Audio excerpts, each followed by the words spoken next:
and extreme cinema. Kelly's Taboo Tears presents Visceral Pleasure and Extreme Cinema 4. I love bringing folks together to discuss my favorite genre of film, and that's extreme cinema.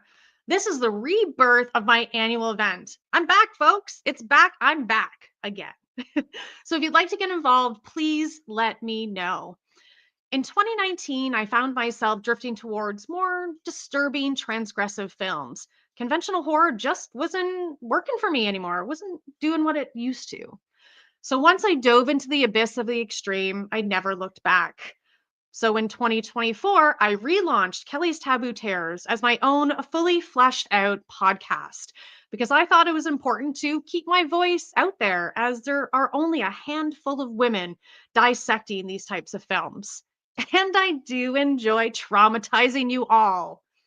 So, content and trigger warnings, folks. Well, Kelly's Taboo Terrors is about just that, taboos. So, this is your reminder that viewers' dismemberment is strongly advised. Okay, so this is panel 1 of this year's event, and it is on extreme cinema, Thanatomorphose from 2012. There are just some films that strike a chord within you. They are either emotionally distressing, visually disturbing, or just plain batshit wild. These movies deserve a full discussion all on their own. And for this panel, we are dissecting the intensely moving, yet incredibly disgusting body horror film from French-Canadian master Eric Falardeau. Again, Thanatomorphose from 2012. So let's get our guests in here. You don't need to keep hearing from me. So the first guest I'll introduce is Violet. Violet loves films that destroy her. She's a freaky intersectional feminist obsessed with the effective dimensions of suffering. She loves to champion underseen indie and international films, especially female-centered, psychological, and body horror with a strong haptic bent. She sometimes writes for genre outlets like Daily Grindhouse and Dread Central. Hey, Violet. Thanks for joining us today. Hi, thanks for having me. It's a pleasure to be here. And Kaz is our next guest. So Kaz is a rainbow-freckled horror critic and aspiring extreme horror author currently living in the Scottish borders. She writes reviews, dissections, and analysis of horror and genre films, explored through the lens of neurodivergency. Her moniker is the Weird Word Witch. Thank you for that, Kaz. And they are a gun for hire, currently writing film reviews on behalf of Vertigo Releasing, Signature Entertainment, Morbidly Beautiful, and Kaz has an extreme horror book column with the Morning Paper. Their favorite horror subgenres are New French Extremity, exploitation, folklore, body horror, indie, and cosmic horror. Hey, Kaz, thanks for joining us. She is a returning guest, folks. Hey. Hi, thank you so much for having me back. Excellent. I'm glad you're back. And then last but definitely not least is Casey. Casey is an extreme horror enthusiast. Aside from her career in the medical field, she is also an artist and aspires to learn tattooing. Her favorite movies include Necromantic, Martyrs, and the Guinea Pig series. Apart from horror, she also loves Czech New Wave cinema, and she's passionate about dissecting how gender is portrayed in a horror lens. Hello, everyone. This is my esteemed panel of guests. I'm so excited to have you all here today. Excited to be here. Thanks for having us. And of course, I'm your host, Kelly, from Kelly's Taboo Tears and the Spinsters of Horror, or I Spit on Your podcast. So let's get this discussion going, shall we? So kind of a warm-up question to get everybody ready for a deep dive into Thanatomorphose. So let's start with your relationship with the movie itself or history with Thanatomorphose. I'm going to start with Violet. Yay, me first. Okay. I know you're a super fan. I am a super fan. It's true. So I absolutely adore this film. One of my favorite things about it is that it's very much a mirror, which you can kind of see in the abundance of mirrors within the film. Sometimes we get shots of mirrors reflected in mirrors. And I find that to be very true in terms of my evolving relationship with this film, because every time I watch it, I feel like I learn something new about myself if that makes sense.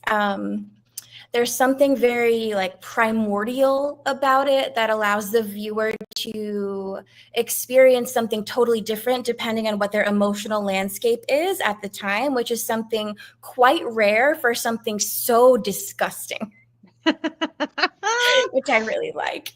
I think I saw it for the first time maybe 4 or 5 years ago, possibly on your recommendation, Kelly. I think I might have seen you post something about it on social media.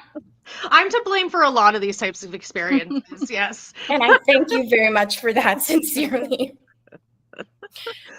I think when I first watched it, I experienced it kind of as this brick of despair. But now when I watch it, since I'm in a better place, I see it as kind of strangely hopeful and uplifting, even. And finally, I know I'm talking a lot. I just love this film so much. So I had read recently an interview with Eric, the director, where he said that he had explicitly modeled the 3-part structure off of my favorite sad boy Danish existentialist philosopher Soren Kierkegaard's book, The Sickness Unto Death, which is about despair. So for people who don't know a lot about Kierkegaard, he's like my favorite self-help philosopher. He's a very sad guy with a lot of issues, so I relate to that, obviously. And his main deal is that he wants to help us understand how to not overcome or get past or ignore our negative feelings like despair and anxiety, but how to become ourselves and move through that pain to live a meaningful life, which I see very much in this film. And it's very special to me. Heavy. Love that. Kaz, how about you? Kind of similar to Violet, but more of an inverse. I'd originally seen that movie Contracted like 10 years ago. Yeah. And it left me kind of wanting more. It didn't fulfill any kind of narrative I felt that I could really latch onto and identify with. And an ex of mine recommended Thanatomorphose. And I suppose my relationship with that is like the abject horror of it really appeals to me. As someone who goes through like a lot of kind of chronic illness, bodily trauma, I really vibe with body horror. And similar to Violet, the first time I watched it, I was in a really bad place, and it felt like, as an experience, it feels like a trip through purgatory. It really does. You feel like you're moving through the different circles of hell as Laura deteriorates physically and mentally, and I suppose ethically in a way. But what I really enjoyed about it was the idea of Laura becoming like the mutilator, like the monstrous feminine, taking back her power, and the idea of her no longer being able to be sexualized by the male gaze because her form is literally decaying away. That's where her power comes from in a strange way. She doesn't exist as a sexualized figure, and throughout the movie we see her exploring her own sexuality, her own intimacy, without any men interfering, and that to me is pretty empowering despite the grim subject matter. I love that. And I'll absolutely kind of echo that when we get into it a bit further. Absolutely. I love when people see the same things as me. Maybe it's validating, not really we need it, but it's nice to hear similar thoughts from other people, Casey, how about you? Yeah, I would say also very similar to that are my thoughts. I first watched this movie like a couple of months ago, but just recently obviously rewatched it for the panel. Like you were saying earlier, it's kind of like you get something new out of the watch every single time. So I did find myself enjoying it a lot more this time around. I was initially drawn to it just because of the body horror aspects. I kind of love anything body horror. But specifically in this movie, I think that gender plays a huge role in how the story is told. And I think that always works really well with body horror. So in addition to it being a metaphor for depression, I think also, like Cass was saying, a metaphor for embracing female sexuality. And also just for the way that women are treated in general in society and in toxic relationships, and how that can physically break women down over time as well. So I just thought that was a really interesting lens to go about that. Hard agree. And as a side note, wonderful that this was done by a dude. French-Canadian maestro, Eric Falardeau, that we all love and adore. He's such a sweet man, but how he was able to capture such a dark, macabre, but deeply feminine experience is really, really fascinating to me. Okay, so let's get into it. So Kaz brought up the abject horror of it all. And absolutely, the abject is something that, is talked about a lot in horror, definitely a lot in extreme horror. It definitely lends itself to being the place to express and explore some of that more like dark and disturbing kind of subject matter. But thanatomorphose as a word is a Greek-rooted word referring to the visible signs of an organism's decomposition caused by death, or the transformation into death.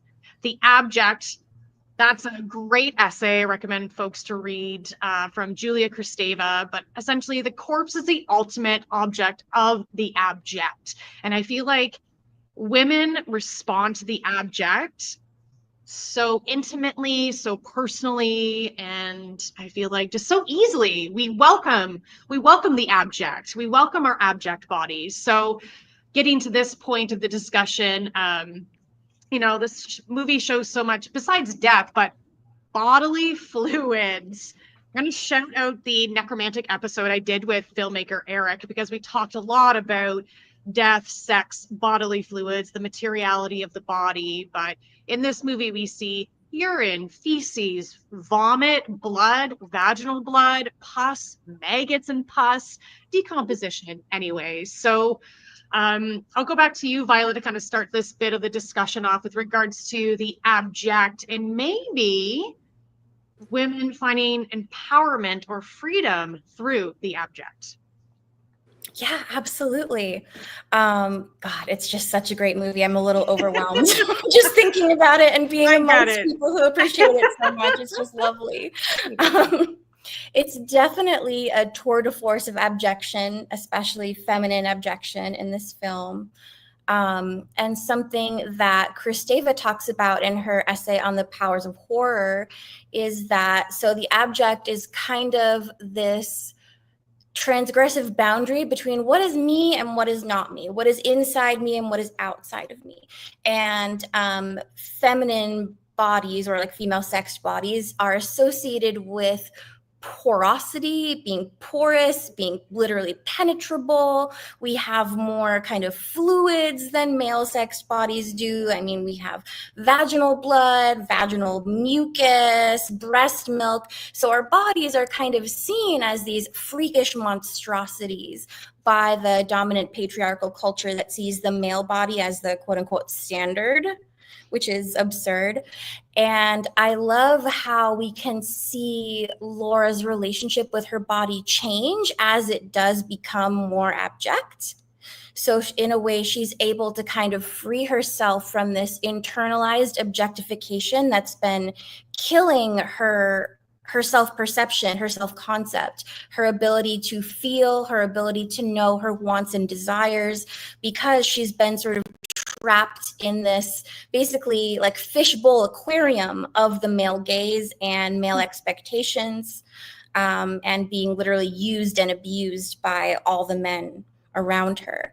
So as her body is decaying and becoming more abject, her subjectivity, her sense of self is blossoming. So the beauty and the tragedy of this is, as we see her material flesh decay and become just matter, just like anything else, like a piece of shit or a decaying peach or a possum you see on the side of the road, and she's grappling with that horror, she is also becoming herself again, or maybe for the first time, now that she's free from the prison that has trapped her inside the ideology of performing for the gaze. And I just find that so spectacular. I've never seen anything like this in another film. Casey, any follow-up or add an addendum to that? Yeah, I think that was very well said, and I 100% agree. I also just think it's super interesting how many women relate to films like this with that body horror and decomposition, and I think that's because from such an early age, we all kind of feel that pressure that we are our bodies and nothing beyond that, and just kind of viewed in that sexualized way. So that empowerment kind of comes from being free of that, at any cost. So I think that's just something that's so relatable. And like you were saying, Violet, about mirrors, it's sort of like holding a mirror up to our own wants and desires, as women. And I think that's just super relatable for so many of us. For sure. And I agree. She almost seems more like herself as she decomposes, as Yes. she rots. She becomes more of herself. She starts sculpting again. She takes care, stands up for herself. She starts taking care of herself. She lives by her own rules, perhaps the rules of the abject. The other thing I noticed, and Kaz, I'll bring you into this, is because you brought up the sexuality part of it. What I noticed and like really focused on this watch is the sexuality part of it. So when she's further along in her process of decaying, you see her masturbating a few times. So her sexuality remains intact, or at least blossoms. Like the only time we hear joy or pleasure in a sexual act is during her masturbation scenes when she's decomposing. Amazing. Kaz, come on in. I wonder how much of that leans into the idea of like Violet says, not being perceived and being alone. It makes me think of, have you ever heard of the Anatomical Venus? The sculpture they created in Florence in the 1700s. It was initially to teach medical students and morgue attendants about cadavers. But it's been a big subject in philosophy and art history, because if you've seen a depiction of her, she's very supine, very beautiful. It's quite disturbing in a way that she becomes a personification of the abject, because her body is encased in this beautiful glass coffin, and she's a beautiful goddess type body and face on the outside. But as a spectator, we're able to dissect her physically, we're able to remove her organs, see what's on the inside for the outside. And it makes me think of the idea of the abject in history. Like, Venus is basically, she regains her autonomy through being perceived, and the objectification comes through the separation from like her parts and how she's depicted. I'm not wording this very well at all. Sorry. Oh no, you're great.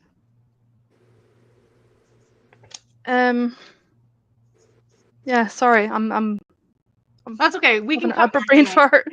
That's okay. Here's a question for you three.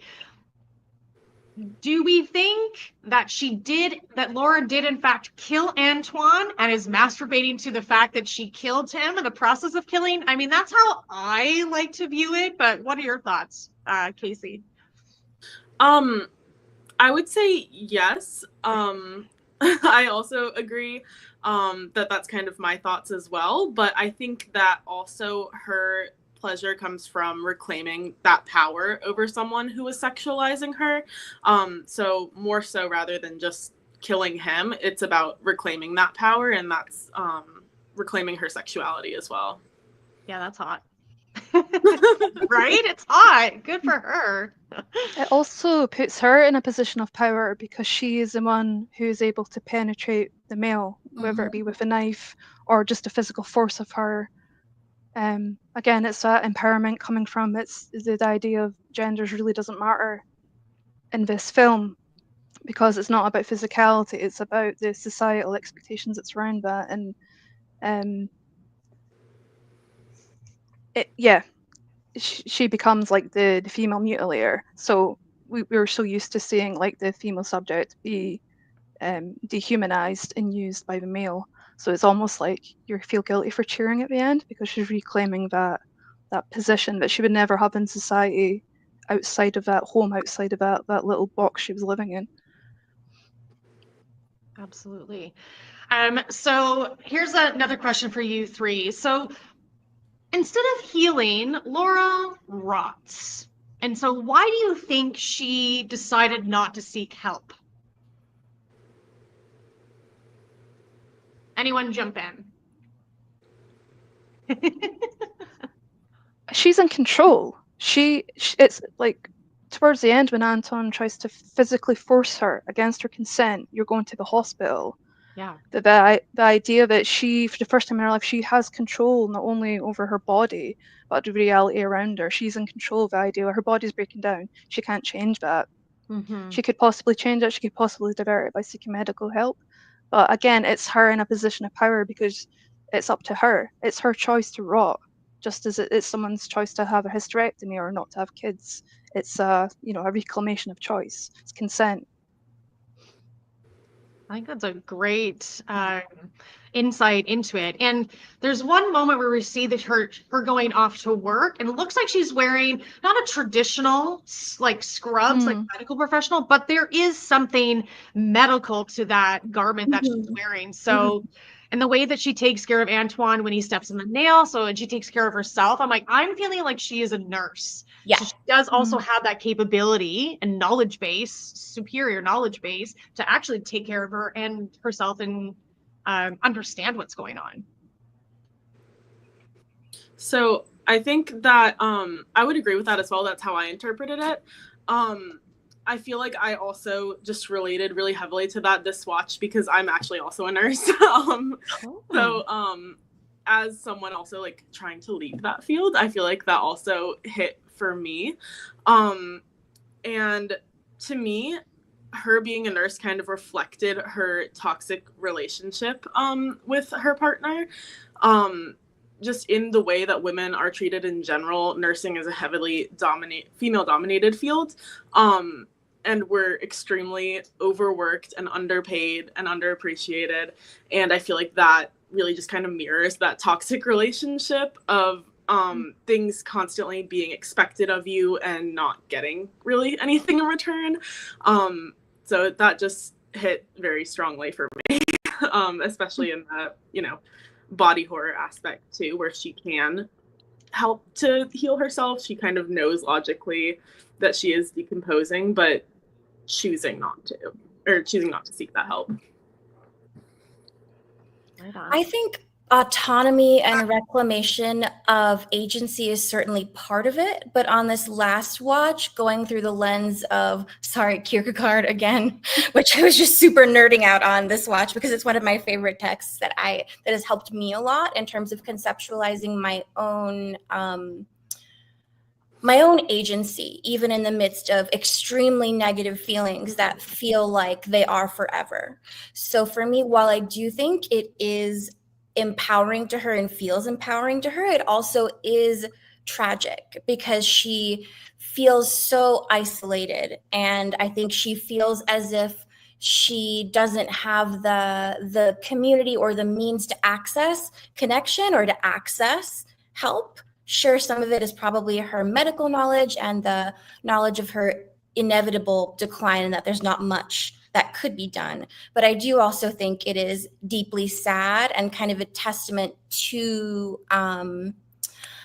the element of choice that is presented throughout this film in terms of despair not being necessarily an inevitable condition that you can never reverse, but also that once we are in that mindset, we make choices that deepen our despair and that keep us trapped in that place. Not that I blame her or in any way, and I don't think the film is trying to blame her, but I do think there is that tragedy there.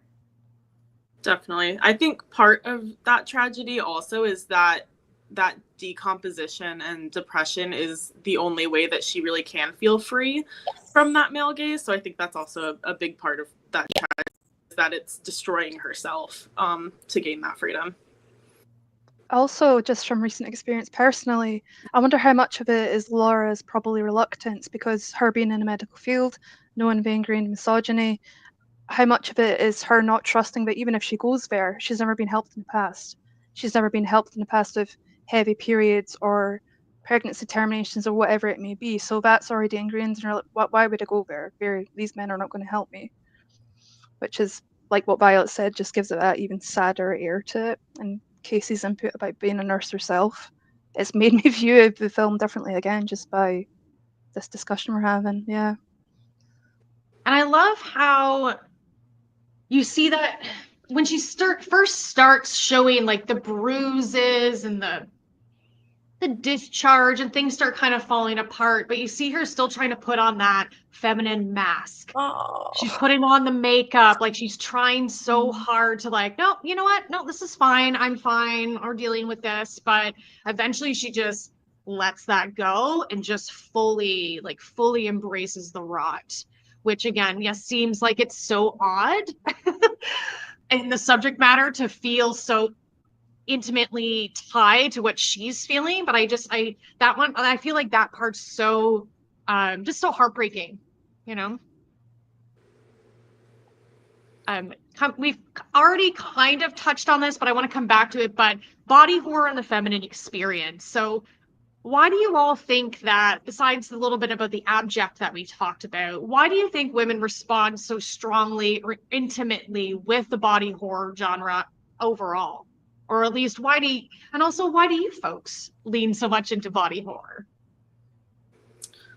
I would say for me, it kind of comes from being raised with such strict expectations of what women are supposed to look like, or how we're supposed to be, and that body horror is just kind of a freedom from those expectations.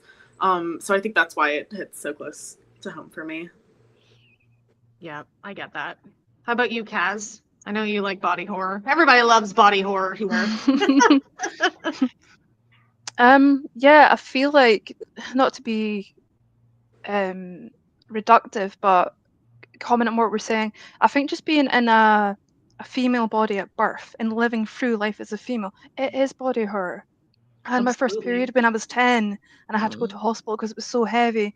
These Oh, things that they can teach you, the black and white and the ins and outs of it, but until you're going through something yourself where you're out of control of what your body's going through, it is really frightening. And it's interesting to me that like lots of my male friends and male exes can't stomach body horror at all, whereas wow. females and trans women especially in my friend group fucking Yeah. love this stuff. They eat it up. Yeah. And the sad truth of that is because we can relate. Like nothing scares me more than an idea of like being pregnant. Like that to me is like amazing. Women who go through it, amazing. All the power to you. But that to me is my worst nightmare. Like I've got a high pain threshold, a high threshold for a lot of things, but that frightens me on like a fundamental level. And it's just the female experience, feeling trapped by your own biological mechanisms. It sounds whiny, but it's a pretty shitty deal. It doesn't sound Absolutely. whiny at all. I was saying not whiny at all. Just to live in a facts. female body and to navigate the world as a female body is a horror. Like we live it. We live horror.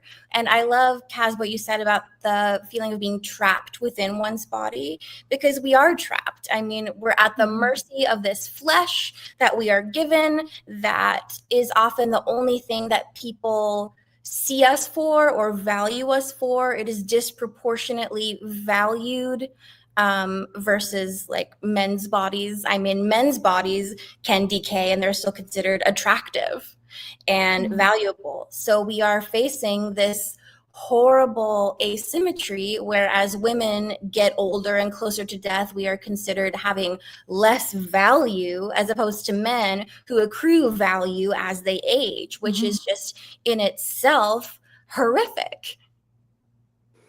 And I think also just the fact that women's bodies and pain is just not regarded by society at all. I mean, even if you look at people with endometriosis, how that pain is so severe and how it's so underdiagnosed, and just the things that people go through with doctors just not believing them, not doing adequate testing, things like that. I think it can be such a relief to see that body horror and women's bodies on the screen in that way, just because it is so widely ignored by society in general. Yeah, I totally understand that. Coming back to these title cards that you see throughout the movie, so there are 3. Start with despair, then it goes to another, and then the final one is oneself. So I personally feel and I've agreed with so much of what you all have said so far. Absolutely. So Laura removes the men from her life that are disrupting her peace. And right now we're hearing a lot about, hey, let's decenter men in our lives. Something I think all women should do. I definitely know I have for the last couple of years, and encouraging friends to do the same, because the horror stories, women just keep putting themselves through stuff like that. And so I kind of put that into like the 2025 lens of decentering men. Laura decenters men and brings back the peace in her life. What do you all think about that? I'll start with you, Kaz, first. So I think the initial, like with the title cards, with the first one being like the depressive stage, I think that is her fighting those kind of internalized misogynistic urges. She still goes to Anton after he assaults her. Yeah. Towards the end, she's screaming at him like, "You don't love me. You just see me as a cheap fuck," kind of thing. Yeah. So I think the despair and the depression comes from her initial reluctance. She's still holding on to what's been ingrained her, probably by society, probably by the women in her family, to appease and to exist, to give to these men. So the first stage is I suppose the horror of the unknown and not knowing what to expect. I feel like towards the second segment of the movie, once she understands what's happening to her body, she does kind of embrace it in a way. And I feel like the film feels a lot less heavier as the men are taken away. Maybe that's just me. I felt like easier to breathe. I felt attention lift. And it was fascinating just to spend like intimate time with this woman. And I think the depression comes from the fact that without the men who are using her in her life, she really is alone. She maybe goes to her work, comes back, you don't see her socializing. The party with friends at the beginning is awkward, she's uncomfortable, she isn't quite gelling in any setting. And it's that idea of she really is alone. And as she's degrading, as she's dying, she doesn't have a man or, a family and kids to look after her and support her. So I think the depression comes from that fear of like how I've chose to live, being completely alone and childless. And society saying to us, who's going to look after you when you get older? What if, what if? And the first part of the movie is an exploration of that fear, like, shit, I'm really on my own and I'm really dying, and the only person who can help me is me.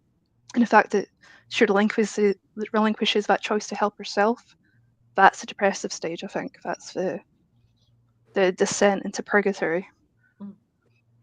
I see you nodding a lot, Violet. Go ahead. I'm just very excited, hence all the nodding. Yeah, I definitely agree with all of that. So having reread Sickness Unto Death again recently, it does very much mirror that text. And there are sort of three different main phases that Kierkegaard describes in terms of how, or types of despair. They're not necessarily continuous, but they could be. So the first type of despair he talks about is unconscious despair, where we are in despair, but we're not aware of it. So it is sort of killing us spiritually and emotionally, but we're not aware of it yet. And this last watch, I really saw how the cinematography reflects that. So we see a lot of shadows. There's a lot of these really dark shadows that are trailing Laura as she's moving through this apartment that she never turns the lights on. We are seeing a lot of shots with, so wide shots of her, where she's not terribly in focus. So she's not really in touch with herself or what's going on. So you can just sort of feel as she's not reacting to this horrific abuse that she's withstanding from this motherfucking awful boyfriend, that instead of directing it outwards, she's directing this pain inwards, and it's destroying her. And that's manifesting as these bruises and lesions on her body. And then just super briefly with another and oneself. So the second main type of despair that he talks about is the despair of not wanting to be yourself and sort of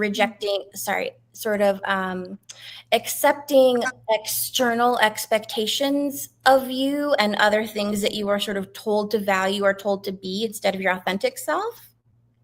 And then the third type for him is the despair of wanting to be ourselves, but in a painful way, in a way that is not supported by connection, by community. For Kierkegaard, it's God, because he's a super Christian guy. And I think I sort of see that reflected in her kind of amazing defiance. Like, she's going to be herself no matter what, even if it kills her. She is going to hold on to this little kernel that's growing inside of her, which I think is so beautiful and poignant. Absolutely. Casey, anything to add to that?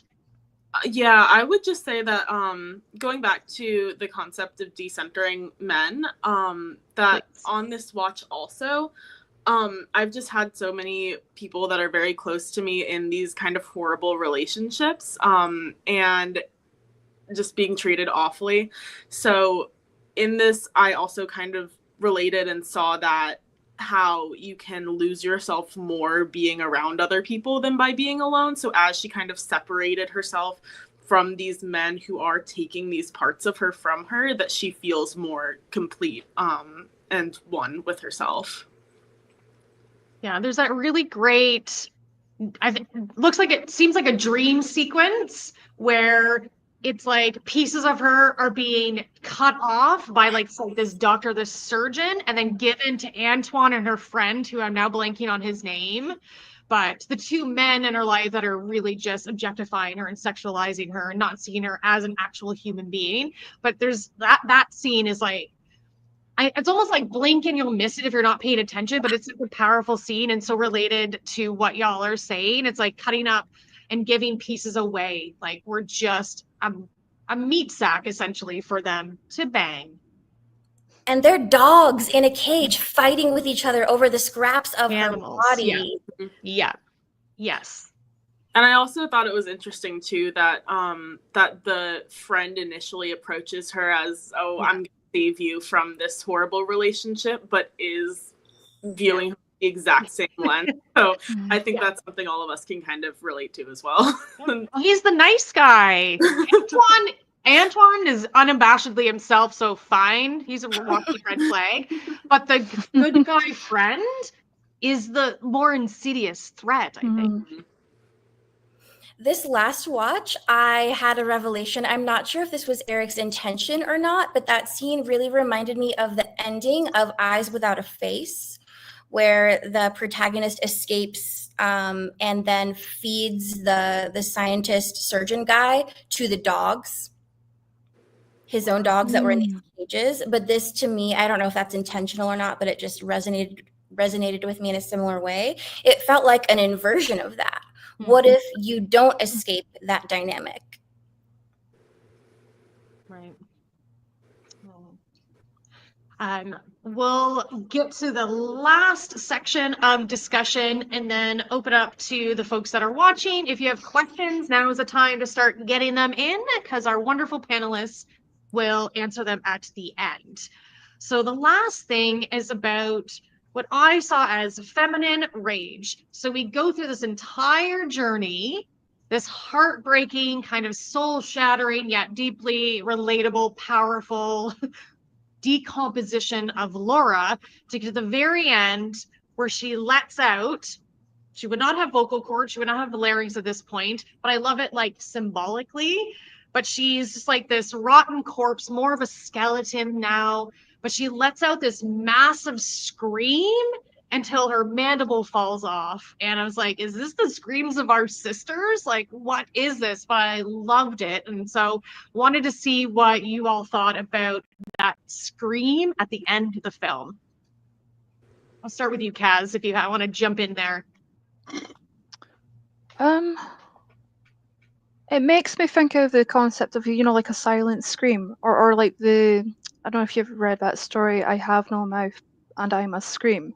It's the idea that our bodies are going through so much horror and so much pain that objectively we can't voice our hurt and our suffering. So the scream at the end, to me, represents, it is kind of like a battle cry to me. It's like, what am I trying to say? It feels primal, like it's like, this is the last moment of my life, and then she just screams, the primality of her as well, between the sexual exploration within herself, it is very primal, it is very primordial, it's very kind of baser nature. And also the scream at the end is her giving out, well, obviously one last battle cry, but it's the idea of this, she just exists as like a network of nerves and cells at this point. There's nothing there, there's no self, there's no id, there's no consent. So the scream is her telling the world that I exist, I'm here, and the whole, block of apartments is going to hear about it. How about you, Casey? Ending, Scream. What do you think? To me, I kind of interpreted that as, I don't know if you guys also felt it during the movie, but like there was sort of this veil between what was really happening and her perception of it. And especially how, when her fingers are coming off her ear, how she's trying to preserve these pieces of herself, almost like there's that perception of, I'm going through this, but, eventually I'll come out of it still subconsciously. And I think, to me, I interpreted that end as that veil kind of lifting and her fully realizing that, her body has come undone in this process. And just that kind of scream of horror of what has actually happened in that realization. I do wonder if Laura maybe within herself expected a kind of metamorphosis, and at the very last second she realizes, I'm not changing, I'm not transmuting, I'm nothingness, there's no next stage, this is it.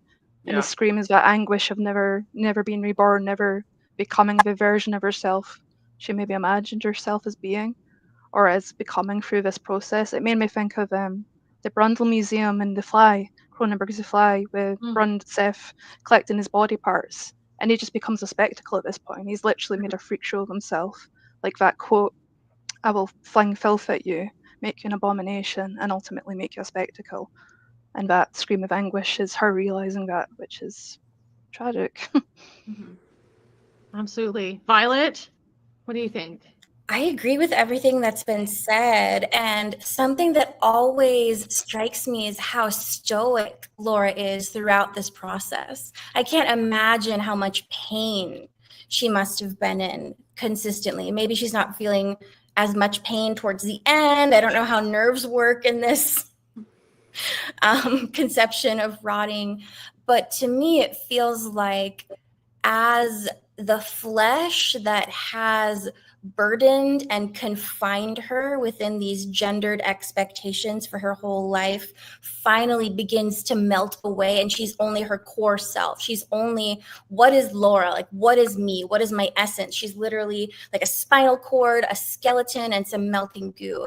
It's almost like once she's finally free of that flesh that has imprisoned her, for one moment, she can express, she can access her feelings and her pain and her rage, and it's just all comes out in that very last moment. Wow. Whew, powerful stuff. Powerful stuff. Okay, so let's see if there's any questions that have come in. I know Jess has one, my tech gremlin behind the scenes. So let's see, Jess, we'll start with your question. So her question is, do you think as we age, we become to appreciate and understand these types of films more? That's a good question, and it immediately makes me think of the success of a substance and why the whole planet went crazy for it. And there's a good reason behind that. Like Jess is saying now in the chat, the intimate experience for all women, it is a universal shared thing. And yeah. Yeah, I would say so as well, just because in that process of aging, we are just constantly told that, our body is our worth. So as we age, we have to start finding other meanings and purpose in life, and kind of discovering who we are beyond that expectation of ourselves. So yeah, I just think as we're aging, it is another sort of body horror of watching ourselves decay in a much slower way. I'll say as a 41.75-year-old, the body does go through changes. You're living free in the 20s, 30s, well, you know, things start to change. I know my period changed dramatically when I was like 33, 34. So that was fun, talking about body horror and medical horror and surgical horror. And now into the 40s, like, yeah, things definitely change. Our perspective changes. Feel like we are more in tune with our bodies. We're more aware of what's going on in our bodies. And also maybe more of that body horror does start creeping in. Violet, what do you think? I don't know if I can generalize that all women appreciate these types of films more as they age, but for me, that's absolutely been the case. I think it was harder for me when I was, I guess, closer to the ideal that I felt I should be living up to, that it was more difficult for me to imagine its loss. But now that as I have been coming closer to encountering that loss, I've had to have some really difficult, like, conversations with myself and come to understand myself as more than just a body. And that has allowed me to be more open to these types of films, I think. Yeah, I can definitely understand that. Thank you. And we have another question by Jack Lewis. So, rejection of medical help makes me think of a broad rejection of the standard of a psychologically healthy person. Feminist rage maps onto a depressive realism about being, which is fascinating. Sorry, not a question, but a comment. Anything to add, or any comments to this comment?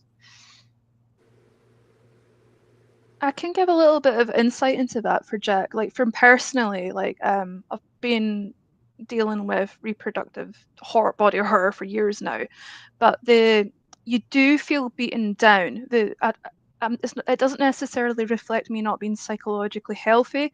It's more just that downtrodden. I know I could be mentally healthier, but there's also that defeatist attitude of, these people, I know they're not going to help me, regardless of what I present and what health insurance I might have, what support I may need.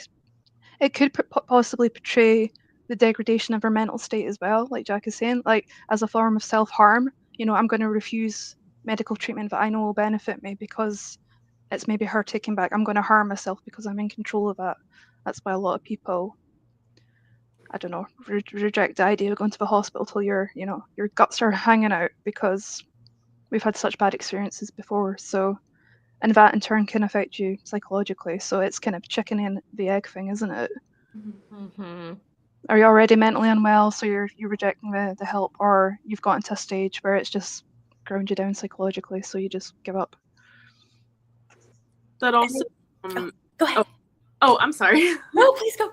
I was just gonna say that also makes me think of how mental disorders that are primarily female, like eating disorders, for example, are so many times seen as a moral failing or a psychological failing, rather than, you know, something that is a result of how society views us, or, you know, just a psychological issue at all. It's more so seen as something that we can control, that we're choosing not to.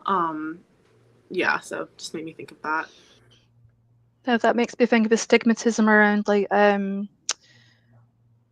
women who are I keep blanking, sorry. It's okay. So bad for this tonight. Yeah, how women we're often, you know, we vilify, like, women who are going postpartum depression. It is a physiological, hormonal imbalance. Yet there's a societal expectation. That was a while ago, you know, you get back on your feet, get on with it. And that stigma attached to something, blaming a woman when it's completely out of our control, you know. It really is a crapshoot who it might happen to and who it might not happen to. And that can completely change someone from being a mentally healthy person to being a very mentally unhealthy, unwell person, because of hormones. Again, very female specific biology. Yeah. Violet, I think you wanted to jump in on that too. I did. Yeah, it's a really interesting comment. in terms of the expectations that culture has for sort of normative functioning, I feel like those are incredibly unrealistic and inflated. There are these expectations that one should always be upbeat and positive and perform happiness and perform well-being in certain ways that are prescribed by not only the kind of psychological therapy apparatus, which can be helpful, but often isn't if they're using certain techniques like, for example, cognitive behavioral therapy, which did not work for me, which is basically like, we're going to train you to be a good worker and you're going to like function enough to go make money and function in society as we feel that one should. Not that it can't help people. I know it does help some people. It was not terribly helpful for me personally. And I do think that this film, in some ways, kind of normalizes the experience of despair and anxiety and pain, and kind of shows that it is okay to suffer. It is normal to suffer. Absolutely. And it was like, it is normal to suffer. Absolutely. And here. I just normalize suffering, okay? Because we all are. Jess has another question. And again, folks, put your comments or questions in now, particularly looking for questions for my panelists here. So Jess is asking, could the protagonist's experience also help to show what living with chronic illness is like? That's all I got from the film, personally. Yeah, in a big way. Pardon me. As someone who does have an autoimmune condition, a chronic illness that was officially diagnosed 2 years ago, symptoms for 5 years, now symptoms and struggle, suffering for the rest of my life, party. Absolutely, the despair, the loneliness, the isolation, social isolation, the isolation just from having the illness, which prevents you from doing things. And sometimes you just don't want to do things because you worry about being a burden, or all the leaving the house for a chronically ill person is not the easiest thing to do. It requires so many things that I even probably took for granted when I had a healthy body 5+ years ago. So anybody else want to comment on the chronic illness kind of situation? Chronic illness, I think also that might be like, even with some mental health issues as well, how lonely that can be and isolating. I feel like it's really interesting to me that they used the metaphor of like a rotten corpse to signify chronic illness, because not only is the physical component there, you're not in control of your body. I literally feel like I'm rotting from the inside out with everything I've got going on. Yeah, preach. Yeah, but the fact that Kelly in the movie is a corpse. There's a mourning process there. We're grieving the life we could have had without this illness, which has debilitated us. And there's a really nice mirroring there of mourning a living corpse, and also mourning the life you don't have because, you know, you're trapped in your body. I think there's also, it also mirrors this expectation of chronically ill people to continue living and not quote unquote burden other people with sharing their struggles. So again, how she's just kind of, you know, stoic throughout the movie, saving these body parts in jars, just kind of moving throughout life as if she's not decomposing, kind of reflects how chronically ill people are expected to behave in that situation. Absolutely. Oh, what a downer question, Jess. Thank you so much for that. Well, it looks like we should start rounding things off. So if there's any burning questions, please put it in the chat. I'll bring up one question probably to end this off. Did anybody notice the very vaginal or vulvar looking water stain that got worse and worse and worse that she liked to look at and maybe perhaps masturbate to? So any thoughts on our vaginal ceiling?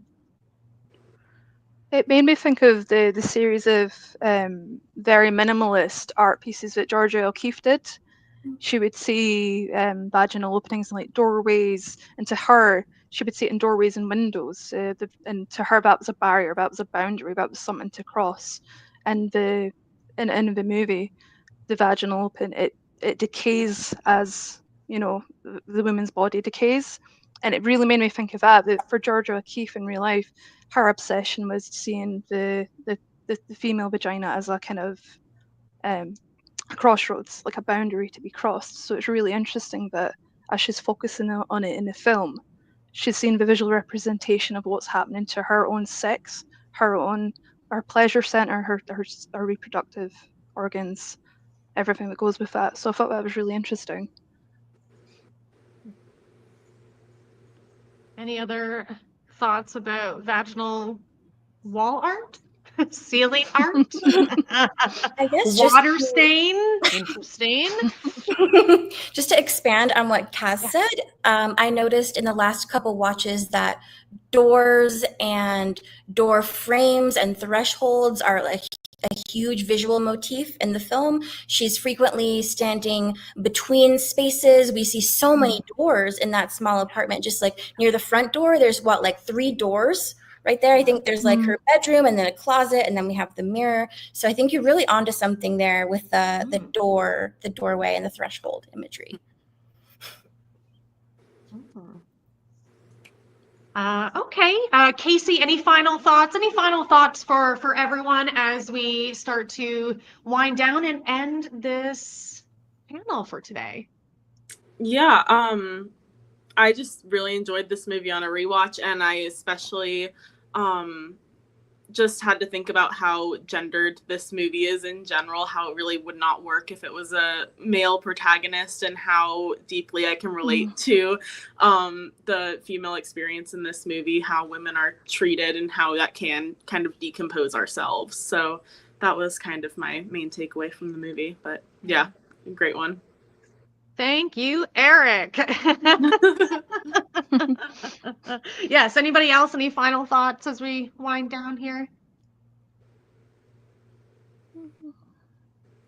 I had one little tiny thing in regards to how amazing Eric is. So, yes, please. So Laura is naked. She's nude or nearly nude for almost the entire film, but somehow, and I think this is very intentional because of the work that he does with pornography. So he's going to be very aware of the genre conventions of objectifying the female body with the gaze of the camera.